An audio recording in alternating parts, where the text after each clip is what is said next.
안녕하십니까. 제알렉터 민원장입니다. 오랜만에 뵙겠습니다. 제가 한동안 영상 촬영을 좀 못했고 또 올리지 못했습니다. 그 이유는 지난 6월 말에 저희 어머니께서 10여 년 동안 뇌졸중을 투병하시다가 이제 소천하셨습니다. 임종하셨습니다. 그래서 이제 어쨌든 저 나름대로 어머니를 10년 동안 모시면서 이제 또 여러 가지 감정이 있지 않겠습니까? 그래서 이제 그런 걸 좀 추스리고 또 여러 가지 이제 저희 또 사실은 제가 병원을 열심히 했던 이유 중에 하나도 어머니를 직접 모시면서 제가 주치의자 보호자로서 또 열심히 노력했던 그런 부분이 있기 때문에 또 이제 막상 이제 어머니가 이제 안 계시고 나니까 이제 그럼 앞으로 저의 어떤 재활학과 의사로서의 여정은 어떻게 해야 될 것인지 그런 고민들을 하는 좀 그런 시간으로 보냈습니다. 그래서 오늘은 오랜만에 그 과정에서 제가 느꼈던 부분들에 대해서 여러분들께 한번 조그만 메시지를 좀 드리고 싶어서 영상을 올리게 되었습니다. 오늘 제목은 진짜 자유는 인생의 후반부를 준비한 사람에게만 주어집니다. 오늘은 저의 개인적인 이야기를 나누면서 인생 후반부를 어떻게 준비할지 함께 생각해 보고자 합니다. 저희 어머니께서는 뇌졸중으로 쓰러지신 뒤에 10년 동안 이제 투병을 하셨는데 그 중에서도 세 번째 발병하신 다음에는 너무 이제 뇌 깊은 부분에 발병을 했기 때문에 거의 2년 좀 안 되게 와상 상태로 지내셨습니다. 그 전에는 재활 치료하면서 조금 좋아지고 대화도 하고 같이 웃기도 하고 손주들 오면 용돈도 주시고 그런 상태였는데 마지막 뇌졸중은 너무 좀 깊은 곳에 왔기 때문에 와상 상태로 지나시게 됐습니다. 제가 아들이자 재활학과 의사로 곁에 있었지만 점점 할 수 있는 일들은 좀 줄어들었습니다. 어떤 재활이라는 거는 또 이제 뭔가 배울 수 있는 능력, 학습할 수 있는 능력, 그걸 통해서 기능의 호전을 도모하는 일인데 그것이 어려워지니까 어쨌든 다양한 합병증으로 고생하시면서 저도 그 과정에서 좀 더 어려운 주치로서의 어떤 임무를 많이 경험해봤고 그랬습니다. 그래서 어쨌든 마지막에는 뭐 눈도 깜빡이기 어려운 상태로 오랜 시간 보내셨고 어쨌든 한 달 반 정도 전에 조용히 삶을 마감하셨습니다. 근데 이제 제가 어머니를 모시는 과정에서 다른 거 다 열심히 했는데 새롭게 배워서 해드린 것도 있었고 못 해드린 게 있습니다. 그게 항상 마음에 좀 걸린 게 있었는데 그게 이제 어머니의 기저귀를 갈아드리지는 못했습니다.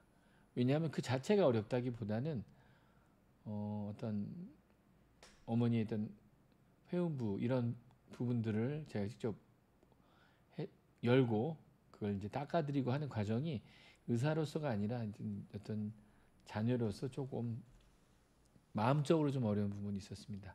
의사로서는 뭐 약도 조절하고 다 치료 재활 계획을 세웠지만 기저귀를 직접 갈아드리지 없어서 그 부분은 조금 제가 서운하면서도 제가 못해드려서 좀 죄송한 부분이긴 합니다. 그게 마음에 오래 남았고 그게 뭐 맘먹고 하려면 했겠죠. 그렇지만 그걸 하려고 했을 때 과연 어머니는 이걸 제가 갈아드리는 걸 원하셨을까? 어머니의 자존감과 존엄에 대한 고민이 좀 있었습니다. 우리 부모님의 삶을 좀 한번 돌이켜 보겠습니다. 두 분 다 교직자로서 사실은 오래 활동을 하셨고 또 명예퇴직하셔서 뭐 교원연금 받으시면서 나름대로 안정적인 생활을 보내셨습니다. 아버지는 근데 특히 이제 은퇴하시고 나서 남자의 경우에는 좀 그런 부분이 있었던 것 같습니다. 텃밭을 하나 이렇게 얻으셔가지고 그거를 하루 종일 가꾸시고 그렇게 되면 이제 어머니는 사실 여자분들은 잘 지내시더라고요. 뭐 주변에 복지관도 있고 그런 데 가면 뭐 수영장도 다니시고 바쁘게 거기 가면 또 이제 모임도 좀 만드셔갖고 여행도 같이 다니시고 그러는데 아버지는 그렇게 하시지 못하셨습니다. 그러니까 텃밭에서 계속 이제 일구시고 점심 때 들어오시니까 교직 생활하실 때도 해보지 못했던 하루 세 끼를 어머니가 차려 드려야 되는 거죠. 속칭 이제 삼식이가 되신 거죠. 그러다 보니까 어머니가 많이 좀 지쳐가셨습니다. 그러다가 제가 그때 저희 병원이 조그만 사무실 낼 공간이 있었는데 어머니가 힘들어하는 걸 보고 제가 아버지한테 병원의 행정 업무가 조금 더 보완이 돼야 될 테니까 아버지가 와서 좀 도와주십시오 하고 사무실을 마련해 드렸고, 아버지는 굉장히 열정적으로 저희 병원의 행정 부분을 굉장히 업그레이드 시켜주셨습니다. 60이 되셨는데 그 나이에 엑셀을 배우셔서 엑셀 프로그램을 배워서 저희 병원을 제일 잘 아시는 분이 됐었으니까요. 어느 날 어머니가 저를 조용히 불렀습니다. 귓속말로 저한테 말씀하시기를 네가 나를 살렸다. 좀 웃음이 나는 에피소드입니다. 그러던 중 15년 전에 갑자기 저희 아버지는 폐암 말기 진단을 받으셨고 단 2달 만에 5월 8일 어버이날에 세상을 떠나셨습니다. 그 2달 동안 저도 사실은 당황했죠. 제가 암 환자를 그때까지는 많이 보지 못했기 때문에. 그래서 어떻게든 낫는 방법을 알고 싶었는데 결국은 한 달 정도는 그나마 괜찮았었는데 나머지 한 달은 산소를 공급받지 않고는 호흡이 곤란하셨기 때문에 계속 병원에만 계셨고 2달 전체가 다 병원에 계셨었죠. 만약에 조금 더 그때 진료했던 의료진께서 저한테 어떤 부분을 하는 것이 의미가 있겠다라고 말씀해 주셨다면 조금 저는 그런 아버지의 삶을 한 달이라도 산소 없이 계실 수 있었던 한 달이라도 아버지답게 제가 도와드릴 수 있지 않았을까. 너무 기약 없는 치료에만 몰두해서 그냥 병원에서만 보내시다 가셨는데 지금 생각해 보면 전 오히려 아버지를 등에 업고서라도 제가 갖고 있던 카니발 승합차에 아버지를 태워서 친구, 보고 싶었던 친구, 사시던 고향 이런 데를 좀 다니시게 하지 않았을까, 그런 후회가 좀 남습니다. 이제 어머니는 사실 발병한 이후에 그래서 제가 언젠가 한번 저희가 이제 속리산에서 초등학교를 나왔습니다. 저희 형제는 그때 두 분 다 속리산에서 교편 생활을 하셨고 그때 살았던 그 집을 방문하기 위해서 어머니를 그때도 이제 뇌졸중 때문에 걷지는 못하셨는데 저희가 동생이랑 같이 휴가를 내서 속리산 관광 호텔을 하루 묵고 저희가 살았던, 저희가 한번 수해를 입은 적이 있거든요. 그때 살았던 그 집을 가서 한번 막상 또 찾았습니다.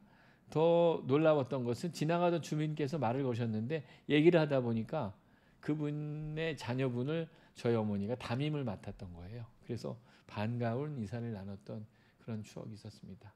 그것은 결국은 아버지 때에 제가 느낀 바가 있기 때문에 어떤 질병으로 투병 생활에 있다 하더라도 삶에 있어서는 자기가 살아온 길의 여정에서 의미 있던 순간과 장소, 사람을 만나기 위해서 한번 또 시간을 내보는 것이 굉장히 중요하다는 것을 느꼈기 때문이지 않을까 그렇게 생각을 합니다. 경제적으로 준비되어 있어도 삶은 준비되지 않을 수 있습니다. 뭐 아버님이나 어머님이나 다 연금을 받고 계셨기 때문에 경제적으로는 부족하지 않았습니다. 그렇지만 막상 질병이 닥치고 나면 급속도로 자녀들한테 그런 보호자로서의 임무가 주어집니다. 또 질병이 발생하기 전에도 배우자가 한 분 갑자기 먼저 돌아가시면 혼자 계셔야 되는 그 외로움과 무력감은 그런 자산이나 가족의 도움만으로는 충분히 해결되지가 않았던 것 같습니다. 그래서 진짜 준비라는 것은 자기가 건강할 때 내가 나중에 병이 생기면 어떻게 돌봄을 받을지, 어떻게 살아가고 싶은지를 미리미리 한번 설계하는 그런 것들이 진짜 자기의 어떤 제 인생의 후반부, 시니어 시절을 준비하는 데 굉장히 중요한 것 같습니다. 또 막상 이제 환자가 돼서 오랜 시간 투병을 하게 되면 보호자도 심리적으로 경제적으로 점점 지쳐갑니다. 문제는 환자 본인의 자산이 있어도 치료비나 간병비를 위해 가족들이 자유롭게 그 자산을 인출해서 쓸 수 없다는 상황이 많다는 겁니다. 조금 보완적으로 금융당국이 허락하긴 했지만 여러 가지 제한된 거 외에 실제로 지불되어야 되고 운용되어야 되는 것들에 대한 제한점은 굉장히 많습니다.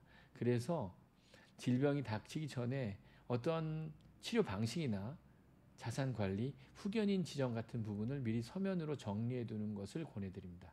이것은 누구를 믿지 못해서가 아니라 저희가 사랑하는 가족들을 덜 흔들리게 하기 위한 준비입니다. 그렇다면 우리는 무엇을 준비해야 할까요? 인생의 후반부를 건강하게 존엄하게 살아가기 위해서 무엇을 준비해야 할지 저는 오랜 고민 끝에 자유라는 중요한 화두를 이루기 위해서 7가지 영역으로 정리하게 되었습니다. 자유, 영어로는 freedom이죠. 저희가 살면서 가장 중요한 가치가 무엇일까? 저는 생각해 보았습니다. 저는 자유라는 가치가 가장 중요하다는 것으로 저의 생각을 귀결했습니다. 왜냐하면 우리가 인생을 살아갈 때 독립적으로 자기의 의사를 충분히 실현하면서 자유롭게 인생을 살아나가기 위해서 여러 가지 준비한 노력을 하는 거라고 생각을 합니다. 그런 자유를 지키기 위해서 우리가 준비해야 될 7가지 영역. 첫 번째 F, 피트니스, 건강입니다. 규칙적인 운동, 식단, 검진이 기본입니다. 두 번째는 관계, 릴레이션십입니다. 혼자 있지 않도록 혹시 배우자가 안 계시더라도 연결을 유지해야 됩니다. 일주일에 한 번 누군가의 만남만으로도 달라집니다. 세 번째로는 이모셔널 밸런스입니다. 감정의 균형이 있어야 됩니다. 저희 어머니도 아버지가 돌아가시고 나서 급격하게 우울증이 오셨습니다. 식사를 잘 안 하실 정도로. 이게 혼자 계시게 되니까 그런 부분인데 감정을 기록하고 나눌 통로가 있어야지 무너지지 않는 것 같습니다. 네 번째로는 이코노믹 플래닝, 경제 계획입니다. 자산, 지출, 상속, 후견인 지정까지 미리미리 정리해 두는 것이 가족들을 좀 더 덜 어렵게 만드는 데 필요한 방법입니다. 다섯 번째는 D, 데일리 퍼포스. 하루하루 살아가는 일상의 목적이 있어야 됩니다. 그냥 하루 삼시세끼 먹고 테레비 보고 이런 반복적인 일상이 아니라 나의 남아있는 역량을 통해서 사회와의 어떤 연계를 통해서 살아가는 이유를 스스로 만들어가는 것이 필요합니다. 여섯 번째로는 O, 오가나이제이션, 정보 정리. 나에 대한 정보, 병력, 약 정보, 연락처 등 내가 쓰러졌을 때 주변에서 도와줄 수 있도록 미리 정리해 두는 것입니다. 일곱 번째로는 M, Mental and Spirituality, 정신과 영성입니다. 내 삶을 바라보는 철학, 믿음, 이런 것들이 마음의 중심을 잡아줍니다. 진정한 자유를 위한 준비, 진짜 자유는 인생의 후반부를 준비한 사람에게만 주어집니다. 제가 의사로서 두 부모님을 모시고 또 두 부모님을 돌보고 두 부모님이 결국 이 세상 삶을 마감하는 그 과정을 짧게는 2달, 길게는 10년을 지켜보면서 느꼈던 점, 제가 드렸던 이 이야기가 누군가에게 작은 방향이 될 수 있기를 바랍니다. 감사합니다.